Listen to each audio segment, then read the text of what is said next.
नमस्कार दोस्तों। आज की स्टॉक लर्निंग में हम जानने वाले हैं डीसीबी बैंक को लेकर के। इसमें पहली बात बताऊं, इसका रिजल्ट आ चुका है और रिजल्ट पे हम डिटेल्ड स्टडी करने वाले हैं।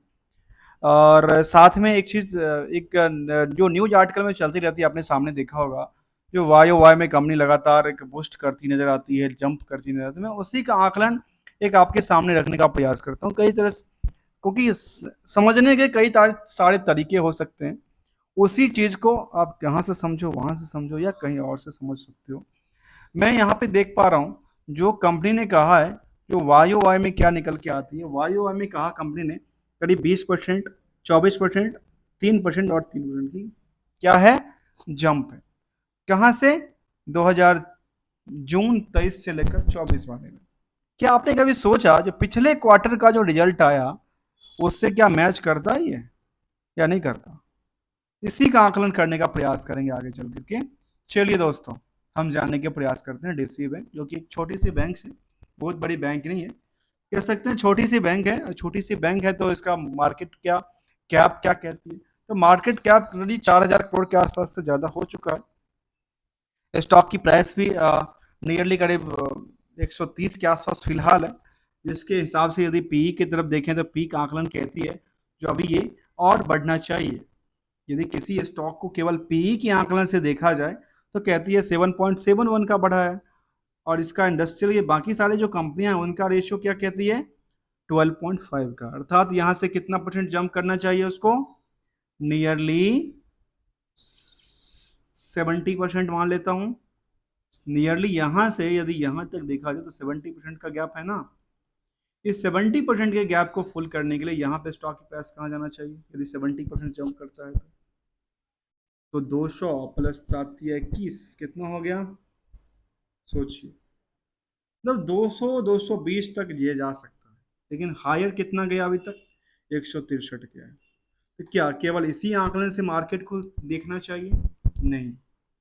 चलिए, हम किस आंकलन से देखना चाहिए उस पर एक्सपेक्ट डालते हैं। हमने इसको 3 फैक्टर में बांटा। तीन।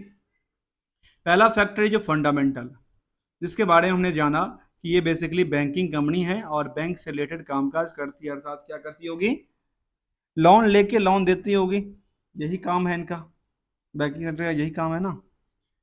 दूसरा एस्पेक्ट जिसको कहते हैं, हम कहते हैं ट्रेंड, आमतौर की भाषा में कहते हैं, कहा जाता है टेक्निकल एनालिसिस। दोस्तों, मैं कोई टेक्निकल एनालिस्ट नहीं हूँ यहाँ पे, पहले क्लियर कह दूँ क्योंकि कई दफ़ा मुझे खुद में हंसी आ जाती है जो मैं टेक्निकल एनालिसिस क्यों नहीं बन पाया या क्यों नहीं करता हूँ। मैं दोस्तों नहीं करता हूँ, क्लियरिटी के साथ कहता हूँ, मैं टेक्निकल एनालिसिस करता ही नहीं। मैं ट्रेंड की बात करता हूँ। ये ट्रेंड क्या है, आपने देखा होगा ना, कभी कुछ मार्केट में अच्छी ट्रेंड आती है, चाहे वो फैशन को लेकर के हो या कुछ मार्केट की अलग रैली को लेकर, हम वही ट्रेंड की बात करेंगे, आखिर ट्रेंड किस हिसाब से देखा जा सकता है। तो ट्रेंड में क्या, जो इनका जो मार्केट में इसकी रिवेन्यू मॉडल है, क्या वो बढ़ती नहीं रहती है? क्या रिवेन्यू के बेसिस पे क्या इनका कस्टमर बेस बढ़ती नहीं रहती है? दो एस्पेक्ट। क्या तीसरा एस्पेक्ट, जो मार्केट है इनको स्टॉक की तरफ, ये तो था इसके बिजनेस मॉडल पे जो क्या था, बेस था। अब मार्केट क्या कहती है, क्या इसी हिसाब से बढ़ती है या रिवर्सल चलती है, या वॉल्यूम के अकॉर्डिंग चलती है, या कुछ और कहना चाहती है, संकेत देना चाहती है? अब आते हैं तीसरे एस्पेक्ट जिसको नाम कहते हैं, क्या पता है, सेंटिमेंटल। अब सेंटिमेंटल बारे में देखा जाए, कहती छोटी सी शब्द है, बड़ा इमोशनल जुड़ा हुआ था इसके अंदर। अब जुड़ा होता है तो क्या करना, ये सेंटिमेंटल अर्थात हो गई पल पल की चीजें, जो कि सिंपल से शब्दों में ये समझें, इसकी या तो बिजनेस को या स्टॉक को क्या कर सकता है, हिट कर सकता है या अफेक्ट कर सकता है। सेम इज द यहाँ पे किसको लेकर के, चाहे वो पॉलिसीज को लेकर के हो या डोमेस्टिक और इंटरनेशनल मार्केट को लेकर के हो। तो चलिए हम जानने के प्रयास करते हैं अगले पड़ाव जहाँ पे हमने स्टार्ट किया था, फंडामेंटल में। और फंडामेंटल इसके बारे में कहती है, जो बुक वैल्यू क्या कहती है, बुक वैल्यू कहती है 163 पे। अब हम नजर डालते हैं यहाँ पे जो 162 का, अर्थात देखिए सिंपल सी बात, लॉजिक है। यदि करंट प्राइस कितना है, 123 रुपए का, 100 कितना का, 33 का, ठीक है। 133 के हिसाब से देखा जाए क्या कहती है यार, ये तो अंडर वैल्यूड है, सिंपल सी समझा जाए तो अंडर वैल्यूड स्टॉक है। और यदि अंडर वैल्यूड स्टॉक है तो क्या इसका चार्ट में कुछ ग्रो लेवल है, कुछ है ऐसा? तो चलिए जानते हैं। यदि ये अंडर वैल्यूड स्टॉक है आज के टाइम में देखा जाए तो फिर मार्केट में इतनी बड़ी रैली कैसे आई, इसको लेकर समझने का प्रयास करना। एक शॉर्ट टर्म रैली था, यदि इन पार्ट को हम यहां से काट देना तो मुझे लगता है कि ये एक शॉर्ट टर्म रैली में बड़ी सी प्रॉफिट बुक करने के लिए ऐसा किया था। इनका जो सपोर्ट और रेजिस्टेंस था मुझे लगता है कि यही था। उसी आकलन में देखा जाए तो इनका किस लेवल पे आके अटकी थी, ये इनका सपोर्टिंग लेवल था। और इसके आसपास के प्राइस को देखा जाए जहां पे बार बार आई है, ये रेजिस्टेंस था। तो फिर आखिर हुआ क्या, जबकि एक शॉर्ट होल्डिंग और बनता था जहाँ पे बार बार आके अटकी थी। और मैं यहाँ के आकलन करके देखूं, इसके आसपास देख लीजिए, ये एक्चुअल में प्राइस का रेंज इसी के आसपास था। किसके आसपास था? इसी के आसपास था। लेकिन मार्केट क्या था, मार्केट एक छोटी पीरियड में, टाइम फ्रेम की बात कर लेते हैं, मार्केट जंप करती है दिसंबर 23 में और टूट जाती है जनवरी में। मतलब एक महीने, मतलब 15 20 दिन 25 दिन के लिए मार्केट में 10 दिन चली। 10 दिन में प्रॉफिट बुकिंग करने के लिए जो भी मार्केट में लिया होगा उनके लिए चला और अच्छी खासी खरीदारी देखने को मिला। जिन लोगों ने लिया वो सिर पीट रहे होंगे, पीट पीट के क्या करेंगे, पीट पीट के होल्ड करेंगे, क्योंकि ये पीट पीट के होल्ड करने वाली बात ये निकल के आती है। जो स्टॉक क्या कहती है, स्टॉक कहती है हम तो अंडर वैल्यूड हैं, मार्केट पैसे है तो क्या करना। तो चलिए अगले पर आओ दोस्तों, हम ट्राई करेंगे आगे चल कर के वीडियो फेस टू फेस लेके आए। ड्यू टू द कुछ रीज़न की वजह से मैं नहीं ले पाता हूँ, नहीं कर पाता हूँ। ढेर सारा रीजंस होते हैं, ढेर सारे इम्पैक्ट्स हो जाते हैं, इंसफिशियंसी हो जाती है। शायद मुझे लगता है ऐसा, यदि मैं फेस टू फेस आऊँ तो शायद और इंटरेस्टिंग टॉपिक कवर हो सकता है, चीज़ों को जब पे समझने के लिए एक एक एस्पेक्ट को समझ सकते हैं बेटर तरीके से। अब आते हैं दूसरे एस्पेक्ट को। इसका एस्पेक्ट का नाम है, सबसे पहले देखा क्या, पी रेशियो के बारे में, जो कहती है कि अंडर वैल्यूड है। क्योंकि ये पे क्या कहते थे, इंडस्ट्रियल की, वहाँ की क्या कहती थी, 12.20 का। अब आते हैं इस जहाँ पे अर्निंग पर शेयर कहते थे ज़्यादा ज़्यादा, काफ़ी ज़्यादा है किससे, बाकी सारी चीज़ों से। अब कहते हैं दूसरा एस्पेक्ट जिसका नाम है डेट टू रेशियो, ये कहती है 11, अर्थात इस कंपनी में जो डेट्स है वो भी काफ़ी अच्छा खासा देखने को मिला है। और अच्छा खासा डेट्स है तो करंट रेशियो के बारे में कहती है 2.05 का, आरओसी कहती है 7.52 और आरओई कहती है 11.10 का। डिविडेंड का ट्रैक रिकॉर्ड भी है 0.94 का। एक आकलन करते हैं कहाँ से पता है, फेस वैल्यू से हम अर्निंग के तरफ। ठीक है, देखिए इस कंपनी का फेस वैल्यू क्या कहता है, 10 रुपये का। 10 रुपये से कितना जंप करता है, नियरली दोगुना से ज़्यादा तो जंप किया नहीं है। ये दोगुना जंप नहीं किया, मैं मान लेता हूँ दोगुना भी जंप नहीं किया है, कुछ तो जंप किया। यदि कुछ भी जंप किया तो भाई मार्केट इसका अब इससे बढ़ा क्यों नहीं, इससे ऊपर क्यों नहीं गया, इतना तो जाना चाहिए ना नियरली अबाउट क्या, बुक वैल्यू से करंट प्राइस। चलिए अब आते हैं अगले आंकलन पे, जहाँ पे नंबर ऑफ शेयर कितना था, 31 करोड़ का था। 31 करोड़ के नंबर ऑफ शेयर में जो इंटरेस्टेड हैं स्टॉक को लेकर, जिसको शेयर होल्डर कहते हैं, उनकी तादाद कितनी है, 2.5 लाख। 2.5 लाख से 2.5 3 लाख हो सकती है, 3 लाख हो सकती है, नियर अबाउट जो कि कट ऑफ डेट का डेटा था वो निकल के यहाँ पे आती ना। चलिए, अभी तक उम्मीद करते हैं आपने चैनल को सब्सक्राइब कर लिया होगा। चैनल को सब्सक्राइब नहीं किया तो चैनल को सब्सक्राइब कीजिए, बेल आइकन को दबाइए और लेटेस्ट लर्निंग पार्ट्स को समझने के लिए बने रहिए। क्योंकि हम विदाउट कोई रिकमेंडेशन को बात करेंगे केवल और केवल कंप्लीट स्टडी वाली चीज़ को लेकर के। I am also learner from 8 year, 8 या 9 ईयर इन द मार्केट। चलिए अगले पड़ाव पे चलते हैं, जिसका देखा जाए पीयर्स क्या कहती है। पीयर्स के बारे में कहती है, इनके पास पीयर्स में कौन कौन सी लिस्ट आती है जी, बड़ी बड़ी बैंक्स हैं, HDFC, ICICI, एक्सिस, कोटक। किसको किससे कंपेयर करें, सोचिए। जहाँ पे मार्केट कैप इतनी बड़ी है, स्टॉक प्राइस इतनी बड़ी है, इतना छोटा सा लगता है करना ठीक नहीं है, छोड़िए इसको। क्योंकि किसी अपने कहते हैं ना, किसी सेम लेवल वाले से करना बेहतर होता है ना। अपनी कंपेयर कर लें, अपने आप को कंपेयर कर दीजिए अब अंबानी अदानी से, तो कहाँ से काम चलेगा, सोचिए। अब आते हैं पॉकेट वाली बात को लेकर, पॉकेट हिलाने वाली बात को लेकर के। चलिए, जहाँ पे एक पॉकेट कितने लोगों का हिला होगा, कितने के पॉकेट भरा होगा, तो यहाँ पे देखते हैं इस रिजल्ट को लेकर के क्या कहती है। जहाँ पे क्वार्टरली डेटा में कहती है last quarter of quarter buildup हो रही है क्या, सेल्स। यहाँ पे कोई कमी नहीं था, ठीक है। जब कोई कमी नहीं तो प्रॉफिट के बारे में क्या कहती है, यदि प्रॉफिट कोई कमी नहीं है, यहाँ आके टूट गया, यहाँ से क्या था, लगातार बुश था, अच्छी बात है, अच्छी बात है। तो वाई वाई में क्या कहते हैं, कंपनी कहती है हम तो यहाँ से बुस्ट कर गए, यहाँ पे बुस्ट तो होना ही था क्योंकि ये लगातार बुस्ट हो रही है। ट्रेंड तो क्या कहती है इसका, ट्रेंड क्या कहती है, ट्रेंड कहती है इसका लगातार is the upper side.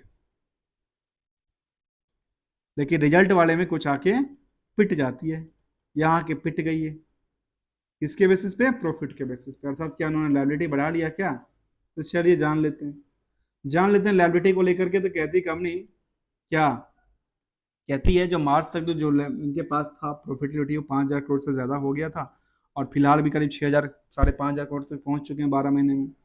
Profit के बारे में कहती है जो हम पिछले ये 4 क्वार्टर में अच्छी खासे पहुंच गए हैं, और पिछले जो फाइनेंशियल ईयर था वो भी क्या था, एक बुश था, इसको कह सकते हैं टॉप ऑफ द ईयर पे कामकाज किया था कंपनी ने, और फिलहाल ये क्वार्टरली टॉप ऑफ द कामकाज नहीं करती नजर आती है।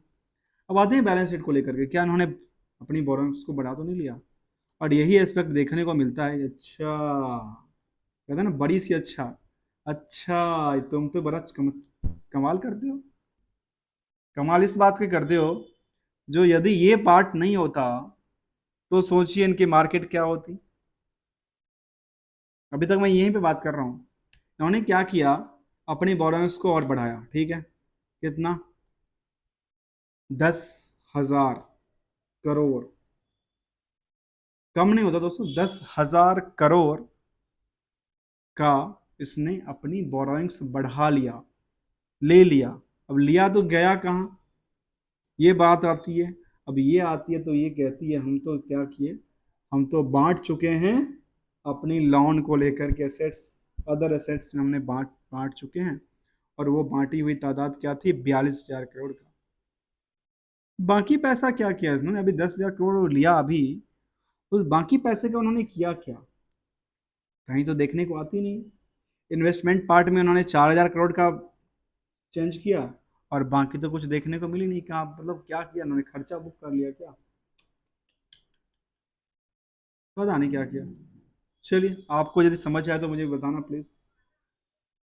दोस्तों, अगले पड़ाव पे आते हैं। अगला पड़ाव का नाम है शेयर होल्डिंग पैटर्न को लेकर के, जहाँ पे यहाँ पे एक नज़र डालते हैं इसके स्ट्रेंथ, इसके डेटा को लेकर के चार्ट में, और चार्ट के बारे में कहती है, जो देखिए एसेट्स क्या थी, एसेट्स में गैप आई, यहाँ पे देखो देखने को ये मिली, जहाँ से पहले शुरुआती थी, शुरुआती दौर से यहाँ तक गैप मिली, कहती है बिल्कुल गैप मिली, कुछ पीरियड में तो लंबी लंबी गैप मिली है ना भाई। अभी ये लंबी गैप के लिए यहाँ पे लंबी खड़ी हो गई, इसलिए तो लंबी गैप आ गई ना पिछले कुछ सालों में। आते हैं शेयर होल्डिंग पैटर्न में, जहाँ पे कंपनी की प्रोमोटर्स होल्डिंग के पास कितने पास है, केवल 14%, रेस्ट किसके पास है, 86%, 15% या 85% है पब्लिक। आपस में तालमेल क्या कहता है, जहाँ पे इंटरेस्टेड पर्सन थे।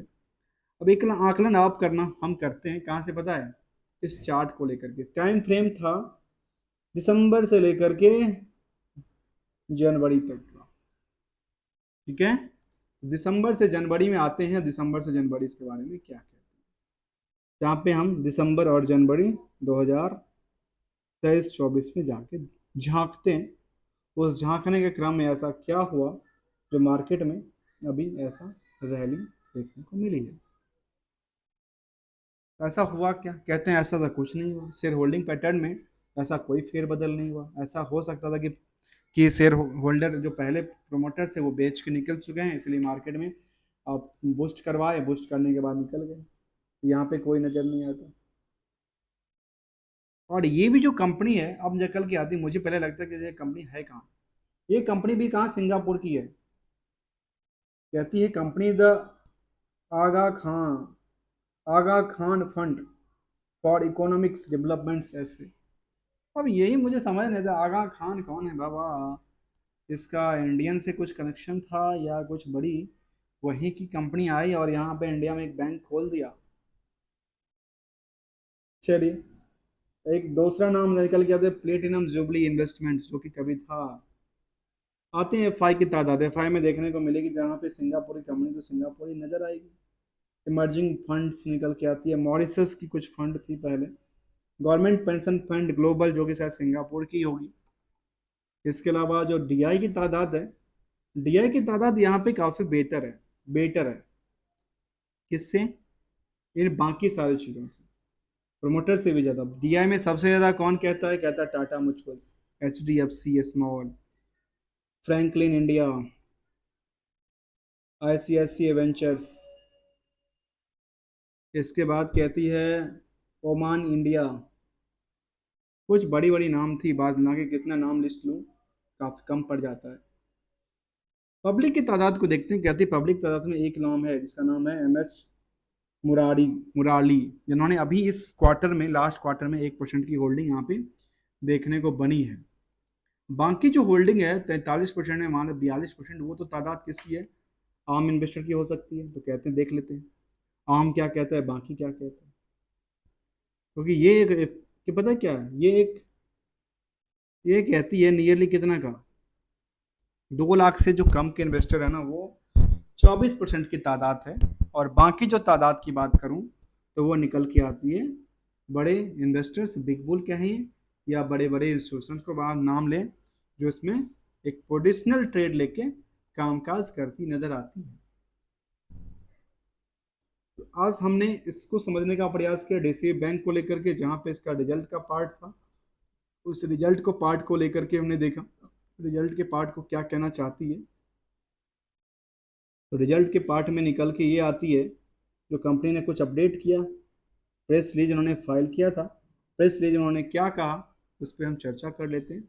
अब आते हैं इनके सेंटिमेंटल में। प्रेस रिलीज में कहा कि बैंक में हमने क्वार्टरली डेटा फाइल किया, और इस क्वार्टरली डेटा फाइल में हमारे पास क्या क्या निकल के आती, कहती है प्रॉफिट आफ्टर टैक्स जो था वो 131 crore in the comparison profit after tax in 2024। क्या कहती है? 3% की ग्रो लेवल देखने को बनी है। फिर कहती है एडवांस ग्रो की बात करती है, डिपॉजिट की बात करती है 20% के आसपास। फिर ग्रो एनपीए की बात करती है, कहती है ग्रॉस एनपीए, और एनपीए में क्या कहती है? Was 3.33, net NPA was the 1.88 and the, मतलब एनपीए में थोड़ा सा कमी आया है पिछले से। जबकि प्रोविजनल कवरेज रेशियो की बात करती है यहाँ पे 7.919 का। कैपिटल एडिक्वेसी की बात करती है, और ढेर सारा बातें कंपनी ने कहा है। पढ़ना चाहें तो आप इसके बड़े बड़े लिस्ट में पढ़ सकते हैं क्या क्या कहती है हमारा जो की फैक्टर बैलेंस शीट के अंदर देखा जा सकता है। उनमें ये कहा जो नेट एडवांस है, इन्वेस्टमेंट की पार्ट है, जहाँ पे क्या किया हमने, बिल्डअप किया कुछ मार्च 24 से। कहती है मार्च 24 से हमने कुछ बिल्डअप किया, कुछ नहीं किया। तब पे नेट एडवांस हमारे पास बिल्डअप हुआ, डिपॉजिट हमारे पास बिल्डअप होती है एसेट्स के अंदर, और कुछ और DSB banks unaudited fund result की बात करती है, और कहती है इंटरेस्ट इनकम हमारे पास ये निकल के आती है, जो कि पिछले साल से नियर अबाउट तो थोड़ा सा ऊपर नीचे चलती रहती है, निकल के निकल के आती है। और ये हमने इसको समझने का प्रयास किया दोस्तों। इस लर्निंग में कमेंट करके बताना कैसा लगा लर्निंग, जहाँ पे लगातार स्टॉक में क्या नजर कर आई थी, जहाँ पे 1 महीने, 6 महीने और 1 साल में लगातार क्या था, स्टॉक ने उतनी रैली नहीं दिखा है जिस हिसाब से इनका फंडामेंटल कहता है, और कहता है जब बुक अंदर बुक वैल्यूड है स्टॉक, तब क्या सब परफॉर्मेंस निकल के आता है। Thank you so much for joining here दोस्तों।